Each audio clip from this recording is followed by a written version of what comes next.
Hello, I'm David Chaston with 90 at 9, brought to you by interest.co.nz. This week, everything you need to know in 90 seconds at 9 o'clock, with news the rout in commodity prices continues.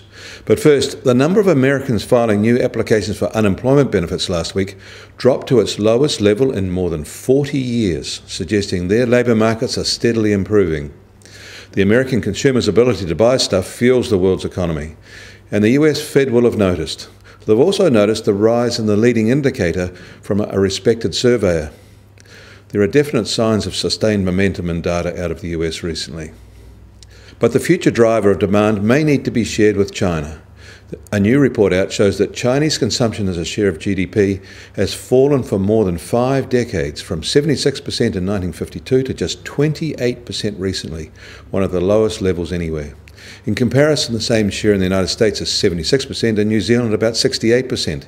Heck, in India, it's 52%, a more normal level for emerging markets. China is in a unique point, and rising consumption will be the big trend over the coming decades.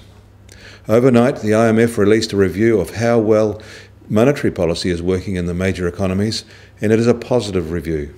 They say the goal is to close the output gaps that opened up during the GFC, and there is clear progress in the US and the EU. And in Japan, they say the gap is about to be closed completely. The IMF liked the spillover effects of accommodative monetary policies. In New York, the US Treasury 10-year yield benchmark is unchanged at 2.31%. Oil markets are lower again. The US benchmark price is now well below $49 a barrel, and Brent crude is down to $55 a barrel. We've seen a 20% drop in oil prices in the past month, and they're back to the low levels we last saw in April. The gold price has made a small bounce today, but it's still only at $1,095. However, this morning's latest USDA survey of dairy prices still show weakening trends, confirming the global dairy trade auction results. No good news on this front yet. The Kiwi dollar has gained some ground overnight. We start today at 66.3 US cents, at 90.1 Aussie cents and 60.3 Euro cents. The TWI is at 71.1.